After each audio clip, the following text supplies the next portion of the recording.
Welcome to the Michael Singer Podcast, presented by Sounds True, in partnership with Shanti Publications.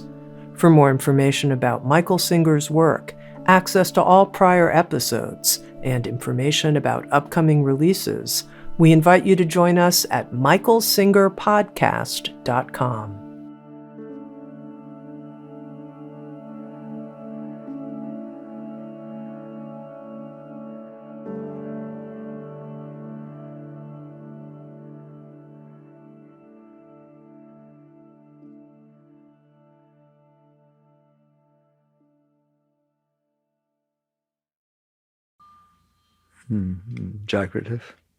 Jai Masters. People like to think that spirituality is supposed to be about being high, feeling love, openness. That's a very wonderful thing if that's what's happening. But true spirituality is about how you handle when that's not happening. There's no way you're going all the way up or even part of the way up until you can handle the lower energies. It's just the truth. It's not as though the low energies are the devil. It's that the lower energies are your blockages. Your lower energies are what are keeping you from being high. So at some point you decide, and that's what we're going to talk about tonight, how to deal with the lower energies. People write us all the time with these problems they're having. And they say, we're trying to live the teachings, but it is very, very difficult. So here's how you live the teachings when times are difficult. You start by relaxing. You always start by relaxing. There's not a single thing in your entire life you don't start by relaxing. Because if you don't relax, you tense. And if you tense, you close. If you close, you get drawn further down into lower energies. So relaxation is the first step. Now people say, but I try to relax and it doesn't. I love that. Nobody said you're going to get the lower energies to relax. That's not your job.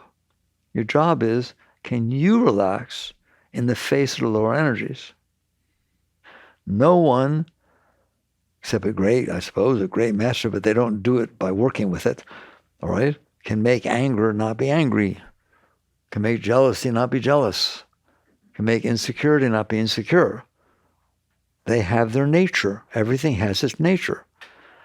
The question is, can you handle its nature? If you see a snake and it's scary when you're young, does that mean that you'll never go hiking? That you'll never go swimming? Because they can be in the water, okay? There are water moccasins. And you just let that experience that you had that was scary. It was hard, right? The question is, did you handle it? And the answer is no, I didn't handle it. I couldn't handle it, and I didn't handle it, and therefore it stayed inside of me, and it will run the rest of your life. It will decide, maybe you marry somebody who works with amphibians, the snakes and things, and you didn't know, and then they were crawling around in the house. That's cruel behavior or grounds for divorce.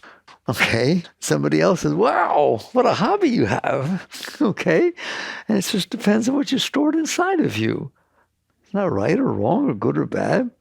So if you don't handle things, you tense. And I'm telling you, if you tense, it stays.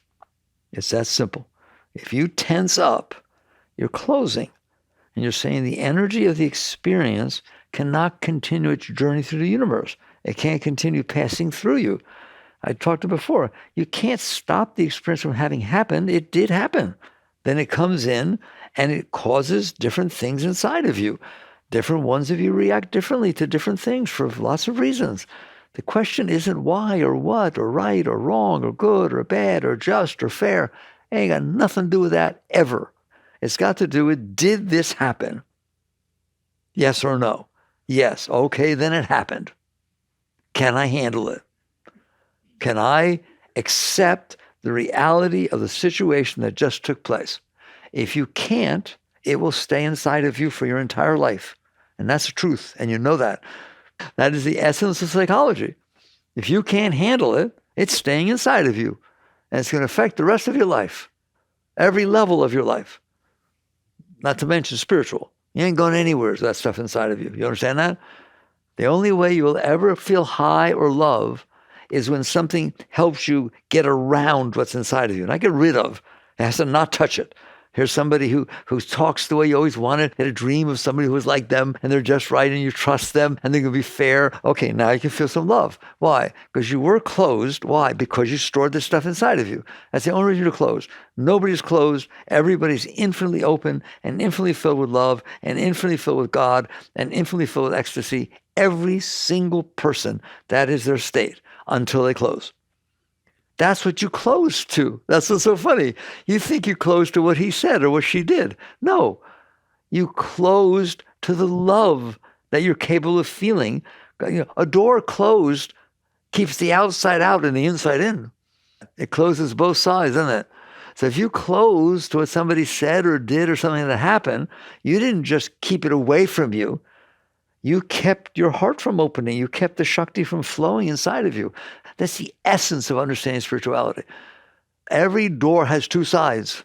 If you close, you're going to pay the price of both sides. So you start to understand that if you can't relax when something happens, just a basic thing, okay, it happened, I'm having trouble with it, not, I can relax if I'm not having trouble with it. I'm talking serious. You have to be able to relax while you're having trouble with it. Otherwise, you're going to close to it, and it's going to stay inside of you. And I don't care that you had trouble and you managed to tell somebody to say they're sorry, you managed to run away, and then you didn't feel so closed. You left the scar in there. You left something inside of you. It's going to come back. Don't worry. It will always come back. It will come back in your dreams. It will come back in your relationships. It will come back as you get older. It will come back in your finances. Every single thing that is in there is coming back. All you have to do is hear something, smell something, see a billboard, or think something, bam, she's back up. Yes or no? All right? Most people think the name of the spiritual game is to make sure that doesn't happen. What? That which brings it back up. No, you got it backwards. The name of the spiritual game is to say, I can't go anywhere, so that's gone. And it's not going to be gone until it comes back up. You can't go up while that thing's holding you down. There's no such thing as being open when you're closed. Your entire being has to be open. Your entire being is used for the ascent. All of that energy inside that you're using to suppress, that you're using to avoid, that you're using to control, is being used to protect yourself from yourself because of past experience that happened. You know that. Does anybody have any of those things or know what I'm talking about? Ever got some stuff in there? You can't go up with that stuff in there. You can go up a little bit. Like I said, if the situations outside are very conducive to avoiding that stuff. I love you so much. I'll never love anybody ever again more than I love you. I would die for you. Well, that sounds pretty good. Maybe I can trust her or trust him, right? Till what? I don't want to talk about it. Okay? If you need something to open you, you're going to close. That's called conditional opening. Doesn't mean you don't do it. Don't get me wrong. Doesn't mean you don't have relationships. Doesn't mean you don't work with yourself. But if you need something for you to feel love, that's called conditional love. And those conditions will not always be there. Has anyone noticed? Okay? It looked really promising. Of course it did. Because the energy came in a way that helped you avoid yourself. Actually, what really happens is your conscious awareness gets distracted from yourself because the other person is interested, because the other person is doting on you. Whatever it is, you get distracted. And while you're distracted, you don't have to protect yourself as much because you're involved in something else. And that permits some openness. The moment that person, place, or thing, or weather, or anything does something that doesn't match what you want, you're closing. It's not free to keep stuff inside of you.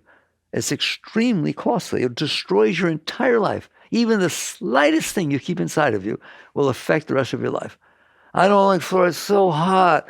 Where do you want to move? All of a sudden I'm looking at the web. Whose temperature? What I want? Have fun, because wherever you go, it ain't going to work. They'll have mosquitoes. They'll have snow. Something will happen because you said there's something inside of me that I can't handle, and the outside situations are bothering that. So let me try to create outside situations that help me avoid what I've stored inside of me. And that is not spirituality. It's fine. I'd rather have you be somewhat happy and not be depressed all the time and freaking out. There's nothing wrong with that. But you want to grow spiritually? You want to understand what it means to be in ecstasy all the time? Shakti will come flying out of your heart for as long as you want, anytime you want, period. That's who you are. Every single one of you, period. And you've always been that. Well, why don't I feel that? Because you closed.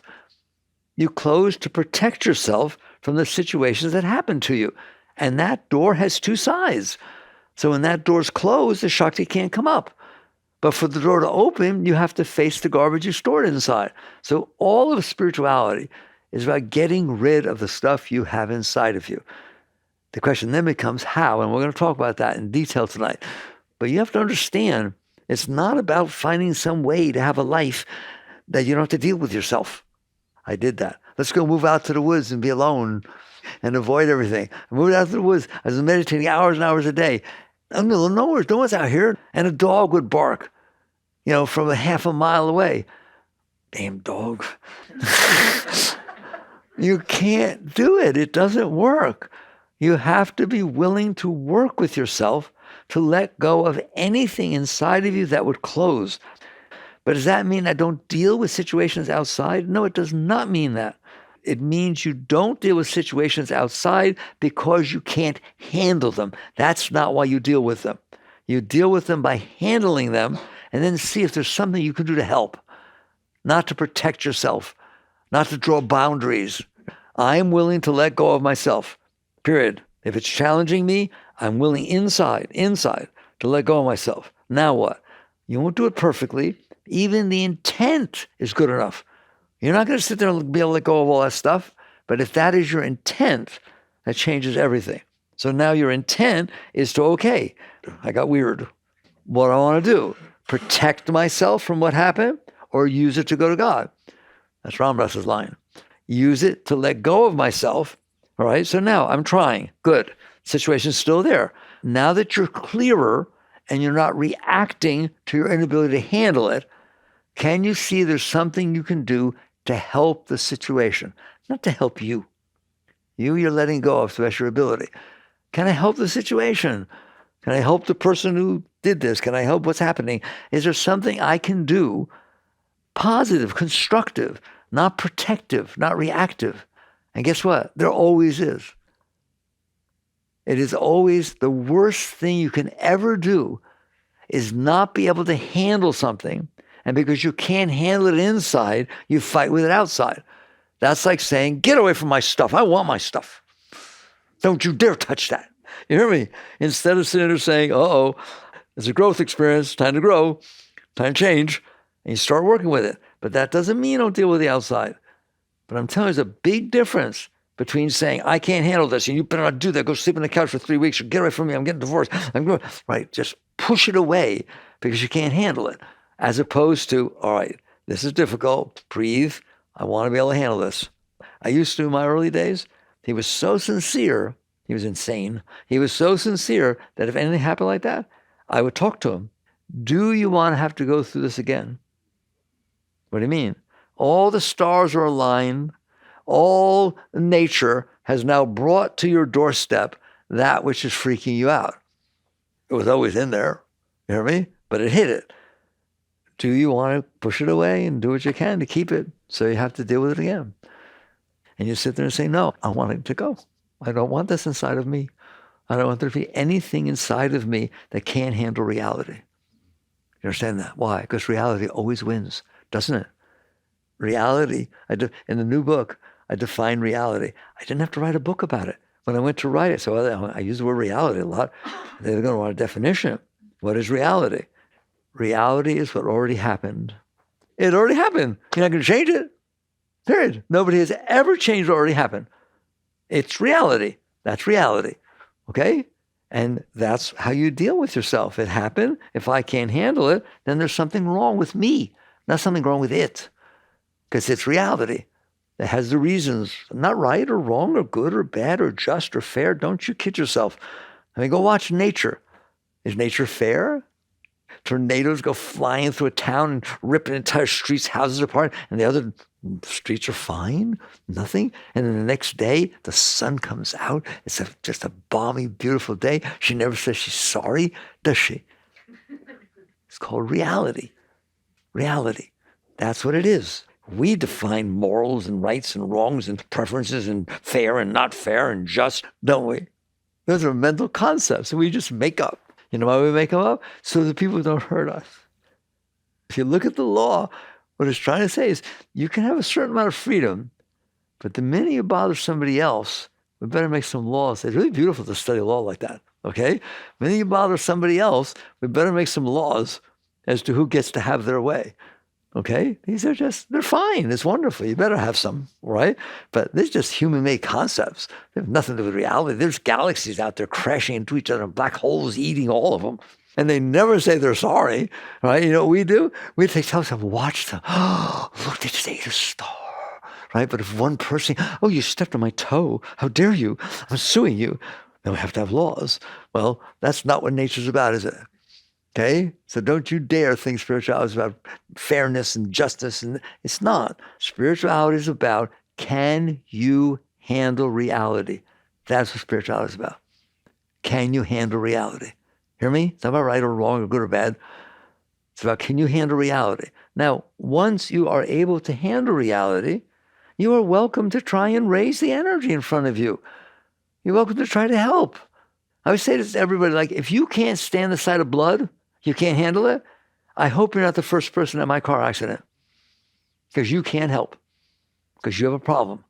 And that goes for every single thing in life. If you said something to me that offended me, hurt me, bothered me, and I can't handle it, then I can't handle my interaction with you by definition. What does it mean I can't handle this? It means you can't handle it. Here, there's 2,000 pounds over there. You can pick it up? No. Try. No, I won't. I mean, I can't pick it up. If you can't handle something, you're the last person in the world to be dealing with it. But you do, don't you? You know how you deal with it? By trying to make it go away. By trying to protect yourself from it. That is not handling anything. That's avoiding handling something. That's pushing something away. So you just get more and more of that stuff stored inside. So spirituality is about understanding that what you call negative energies, lower things, problematic things, is because you're not open. Not open. You're either letting go of what is in there stopping you from the ascent, or you're protecting yourself from what would make you let it go. I'm not letting this go. Don't you dare do that. I can't, you know I can't handle that. I told you not to talk about that. Let's not go to God. That's what you're saying. Let's not go to God. I'm keeping that part of my closed being that is a walking target for anything for the rest of my life to hit. And I'm going to be scared of it, and I'm going to protect it, and I'm going to do everything in my life to make sure it does not get hit. Do you understand that? Well, then you basically said, I'm not going up. The fact that every once in a while something will happen that doesn't hit your stuff and helps you avoid your stuff. I told you, by distracting your consciousness off of your stuff, that's wonderful. It's like going to a movie. Good, go to a movie. It's not going to last. It can't, because that stuff is still in there, and it's very strong. All right, so now we're talking about, one, what does it mean to grow spiritually? It means getting rid of that stuff. Then what? There is no then what. How you like that? When that stuff's gone, where do you see what happens? When that stuff's even partially gone, where do you see what happens? Even if you just do a little bit, it changes your whole inner state. Why? Because you used to suppress. You used to push it away. You used to fight with everything. You used to protect everything. You used to be afraid of yourself and everything else. When you learn to let that go, even at the surface, all of a sudden it's a little bit easier, isn't it? I said, oh, well, life's easier, right? But then something big is going to come up. I can tell you, something big is going to come up. Why? Because it's in there. I'm not cursing you. I'm just telling you, the more you open at the surface, the more room you leave for the bigger stuff to come up. If you keep pushing everything down all day, it's being built on top of the stuff that was already there. Okay? So you don't have to deal with that. You deal with this stuff. So basically, first rule, if you want to grow spiritually, you have to understand the entire process from beginning to end is about letting go of yourself. It's about letting go of the stuff you stored in there. Now, when I say letting go of yourself, What self? The ego self. What is the ego? The ego is the mask, is the protective mechanism that you built around yourself, around the deepest self. Somebody once asked Yogananda, what is the ego? The masquerading self. That's so deep. Any yogi really understand that. You're in there, but you can't handle what's going on down there. So you build a mask out of your past experiences. I'm the person who likes this and doesn't like this, and this is my self-concept, and this is what I agree with, and what I don't agree with, and here's my politics, and here's this, and here's that, and here's what I wear, and here's what I never would wear. You build a you out of these past experiences, and it ends like a mask, and you present it to everybody. Here I am, you like me? No, okay, I'll be like this. All right? And so it's all about letting go of that mask, but you're not going to let it go. It's very strong. Why is it strong? Because you need it to be strong. That's why you built it, because you can't handle things. And so you wake up and you realize, I ain't getting anywhere like that. That's like an anchor. That's keeping me down. That's where all the darkness comes from. That's where all the disturbance comes from, is this stuff you stored in there. Okay, so first line is the entire purpose of spirituality, the entire purpose of your life, and all the spiritual growth is about letting go of what's holding you down. It's not about finding a way to go up even though you have stuff holding you down. There's nothing wrong with that. Do what you need to do. But understand, until you are willing to let go of what's holding you down, it'll just be a visit. Oh, I had this deep experience. Oh, I took this drug. Oh, I fell in love and it just felt, it was such a beautiful experience. I've never had an experience like that ever before in my life. You probably never will again either, all right? Because it was new and it got around your stuff. Next time you're going to say, well, I don't know if I can trust her. I don't know. I felt so open. People say that to me. Oh my God, I felt so open. It scared me. Ah, hello, right? You're afraid of yourself. Do you understand that? And when you open, that's what's coming up. And so the first rule of spiritual growth is it's not what you think it is. It's not about managing to stay high even though you got this stuff in there.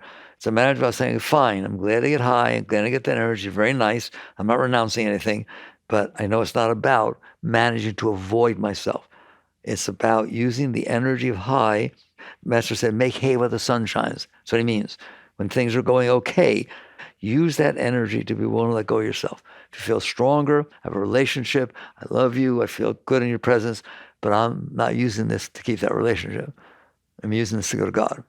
I'm using what I get from this relationship, this openness, this love, to be strong enough to let go of myself. And believe me, though I love you so much, you will be a very good catalyst for me to let go of myself. This I guarantee you. Why? Because your heart is open. And that's where you store your stuff. A spiritual teacher once said, the root of the mind is in the heart. What that means is when you shove stuff away from your mind and away from yourself, you are shoving it down into your Shakti flow. You're shoving it down into your heart. And that's why the root of the mind is in the heart, because the heart is trying to push that stuff up. I wrote this in great detail in Living Untethered. Your mind's neurosis is not a bad thing. It is the heart attempting to cleanse the garbage you stored in there, pushing it out, and it hits the mind. So it's like throwing leaves into a still lake. It's going to get all these ripples. That's where all the garbage comes from. All right, so now we're going to move toward technique. I don't teach techniques, but we'll see what happens.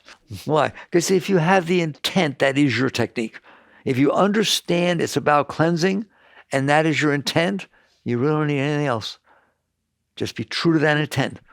That whatever happens, if it hits my stuff, good.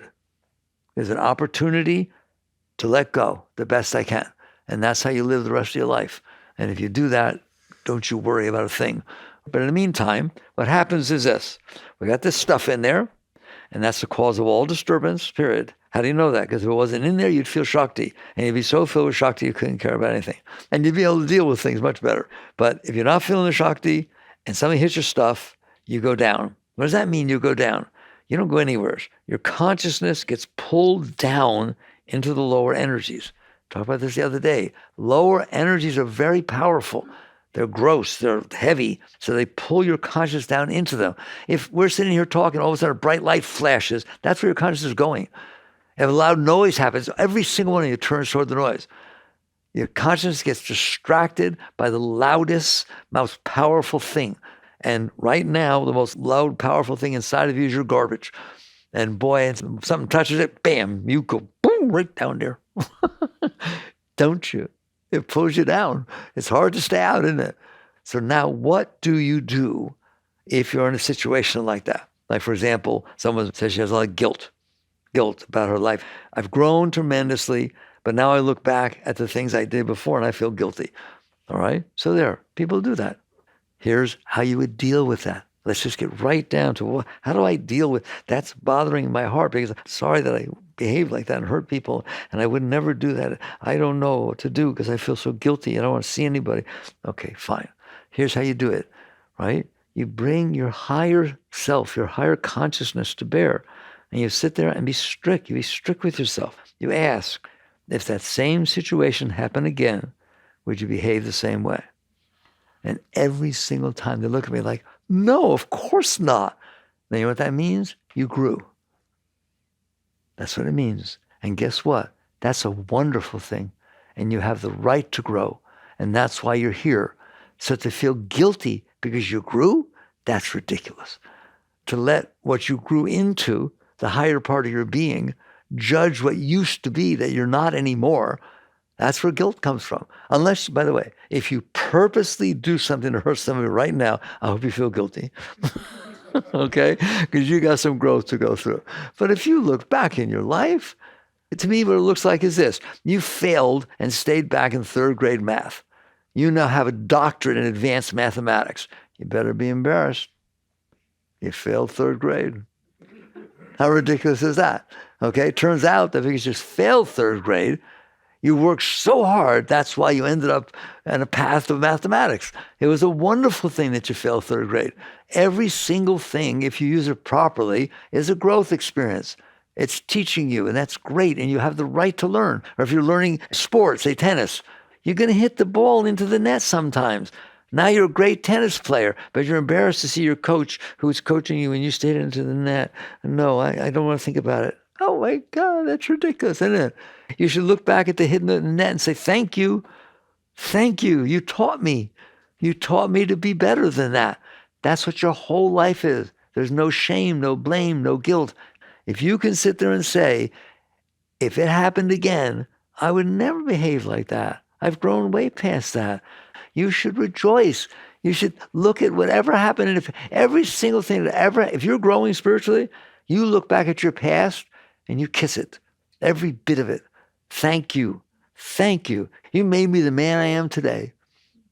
Didn't it? Unless you didn't bother growing, then it just screwed you up. Right?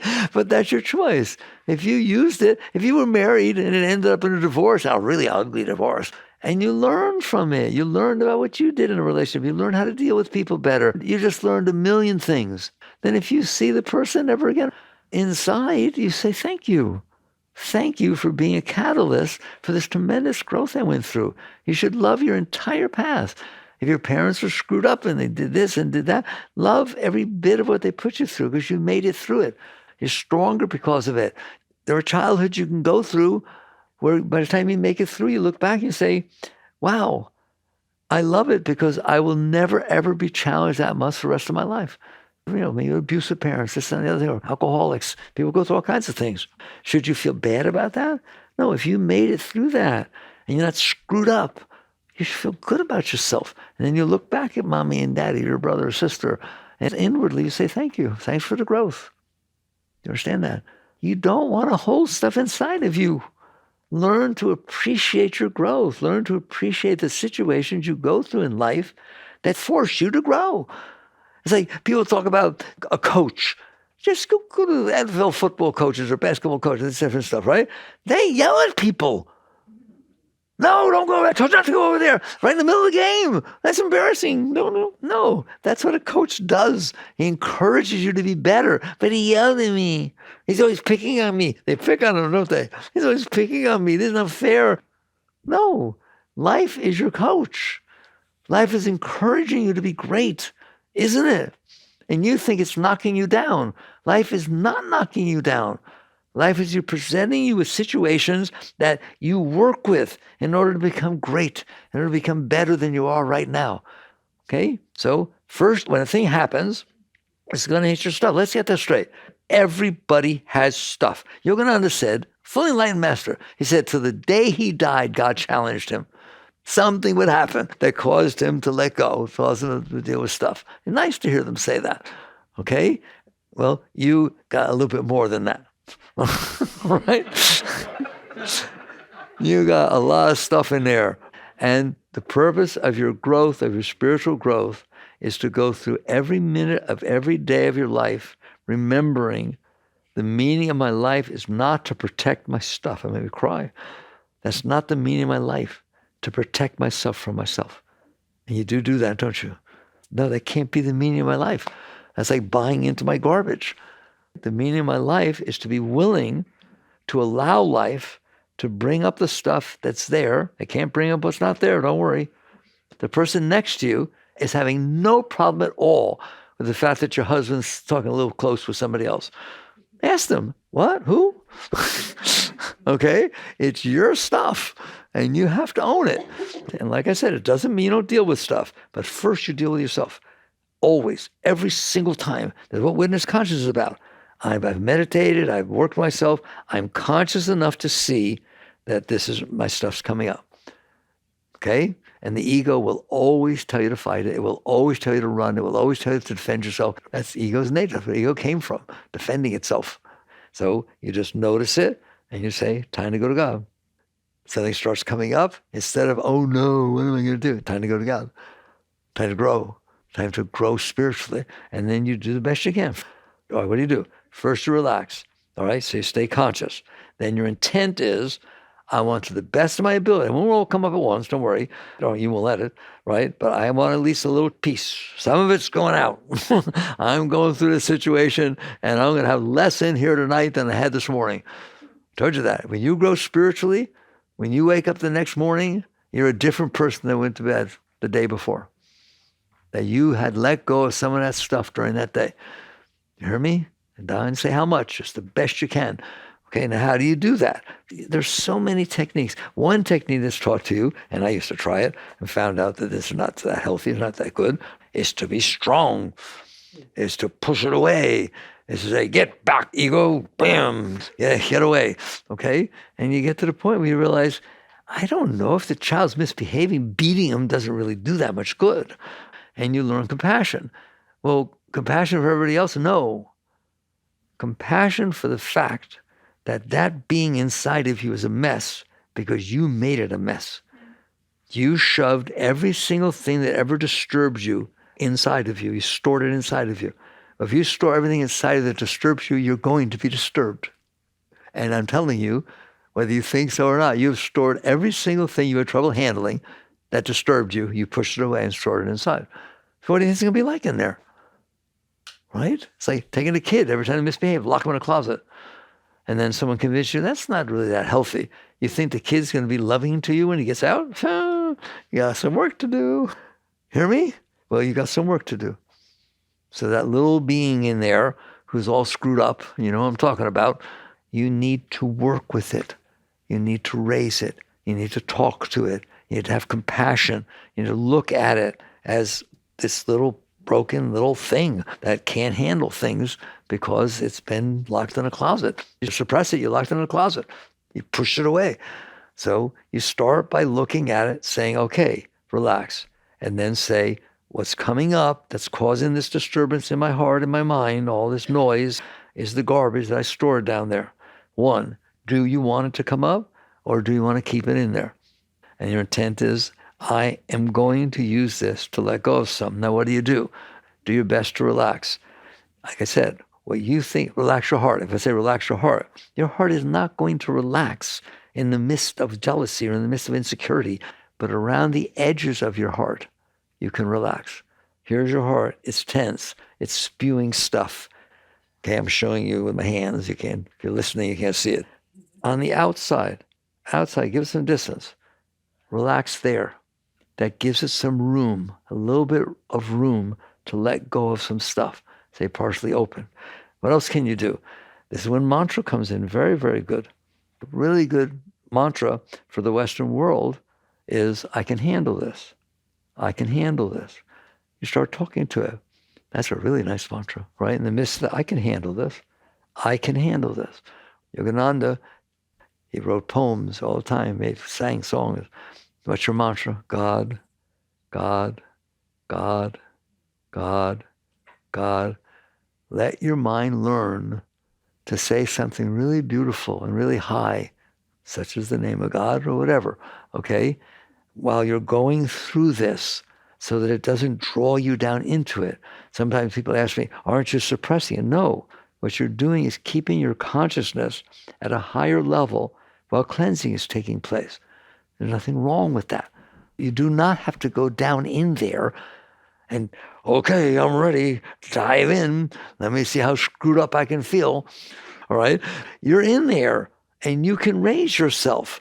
You can sit there and say, all right, this garbage that I've stored inside of me is causing a lot of trouble. It hurts like hell. My heart's being ripped apart. My mind complaining about blah, blah, blah, blah. Hey, you like it? Isn't it fun? Okay, yes or no? All right, it's just going on no matter what, right? I have some work to do with him or her, and I'm willing to do it. So you relax a little bit, you look at it, and you decide, I want to go through this, all right? And then you can, mantra, very powerful mantra is, I always teach this. Here, I didn't say, watch my hand, God, God, God, and just use the name of God to beat that thing back down. That's not how you use a mantra. You sit there and say, this stuff's going on down there. It's welcome to go on, but I don't have to live there. I don't have to hang out while it's going on. If I have a cut, I don't have to stare at it all the time. I can give it some time to heal, all right? So you say God's name. You say a mantra, up high, up here. God, God, don't fight with your mind. Just let that be something you're doing with your mind. God, God, God. What's the purpose of that? At least it's not, you didn't let your conscience get pulled all the way down. And I'm telling you, that's one of the powers of mantra, is you left room for the cleansing to take place. But you have to like the cleansing. You have to like what's going on, because it's healing you, it's helping you, it's giving you freedom. But what if it's really bad? What if my heart hurts really, really bad? Well, then it's a really good time to make sure you're doing some work on yourself. But don't sit there and go to a lecture like a talk I gave you and say, well, Mickey said if I relax and do a mantra, it's going to go away. He did not. He did not say that in any way, shape, or form. He said, better to try to work with it, little by little raise it, than to get lost in it, than to put all your conscience down into it and try to push it away and complain. And just, you hear me? That's what the mind does. All your mind will do when it's having trouble trying to figure out, this isn't fair, I shouldn't do that. How could he say it to me? What am I going to do about it? I don't know. It's trying to figure out a way out. It's trying to figure out a way that I don't have to deal with this. Okay? Well, fine. Let it do that. That's the stuff you stored down there from the past, not knowing what to do, so it comes back up in your mind. And so now your mind starts talking like that. I remember, this is the same thing. My mother, isn't that funny? Here, you're 55 years old, you have a relationship, and somebody says something, does something that really hurts you. Watch your mind. My mother used to talk to me like that. I can't believe you said, your mother? She's been dead for 30 years. So what's the matter with you? What's that doing in there? It does come up, doesn't it? And so you welcome it up. You can do things like a mantra, or you can do music. It is not avoiding your growth to willfully accept what's happening and work with yourself to keep your consciousness at a higher level, to keep your consciousness able to express in a different way. But don't use it. Here, there's different things. When I'm freaking out, I just turn on acid rock as loud as it can possibly be so I can't even hear my mind talking. No, that's not what I mean by use music. What I mean is there's this thing, is a trouble and it's hard. So you play the piano, you take an instrument, you express yourself while this is happening, but you keep the door open. It helps you stay open. It's not a way of avoiding what's going on. It's a way of opening while it's going on. So every single thing you go through has the ability to have you work with it. Your whole spiritual growth is about raising yourself. It's not about trying to find ways that everyone's trying to find ways that the stuff doesn't get hit. I need to find ways that my stuff doesn't get hit because I can't handle my stuff getting hit. A yogi or a yogini, that's not their purpose of life. You don't have to go out of your way to get it hit. Don't worry. Life will take very good care of you. All right? It's your guru. It's your teacher. But you have to be willing to say, if something's getting hit, that's good. You change your whole attitude.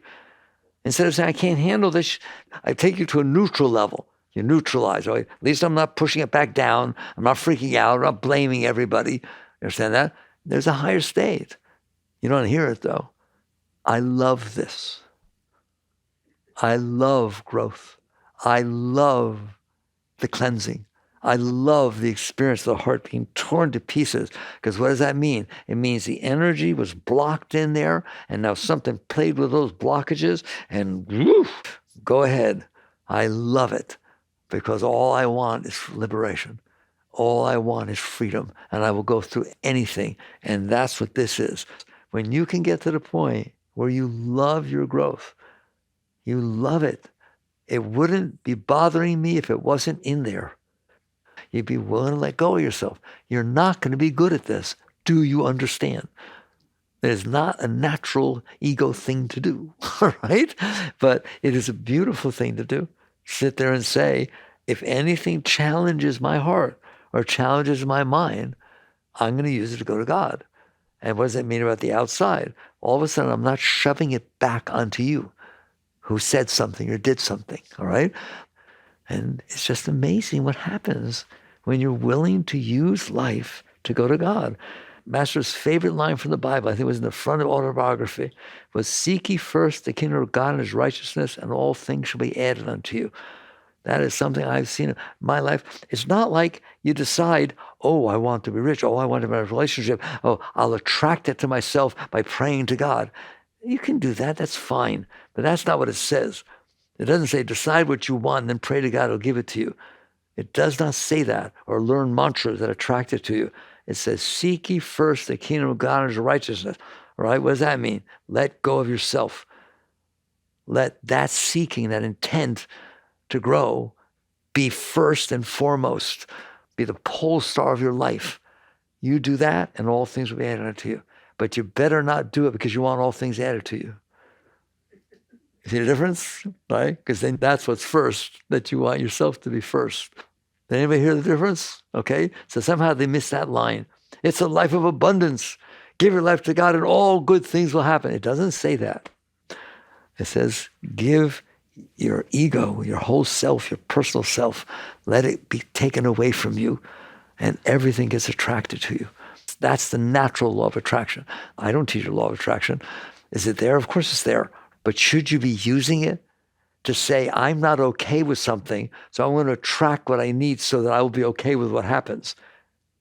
No. That's like, I'm going to use the law to protect myself instead of getting rid of myself.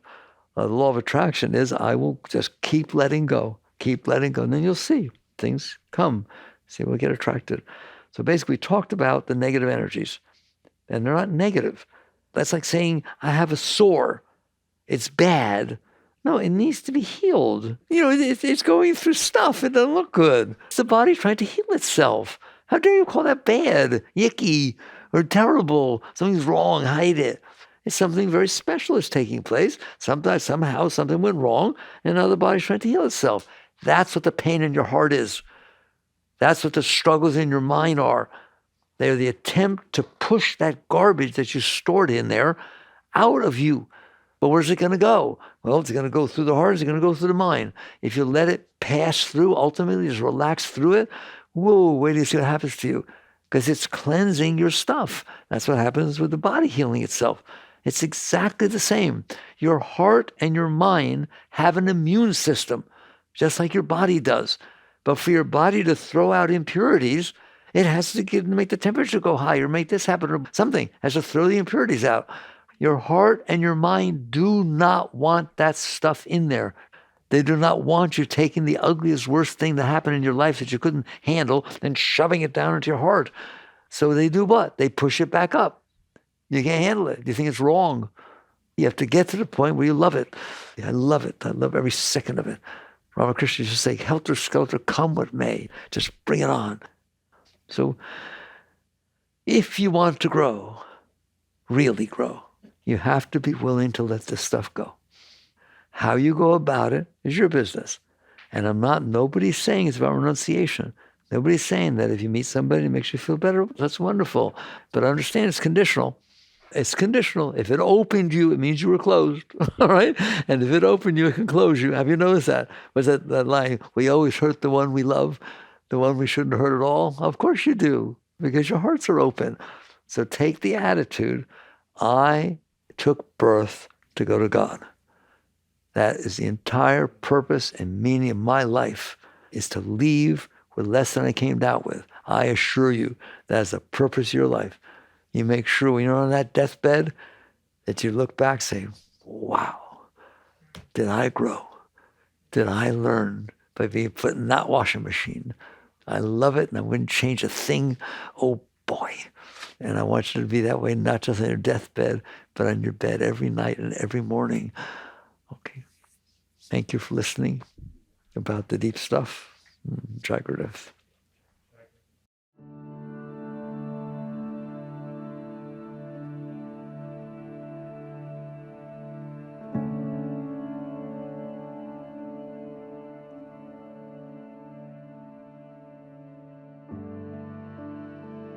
You've been listening to the Michael Singer Podcast, produced by Sounds True in partnership with Shanti Publications.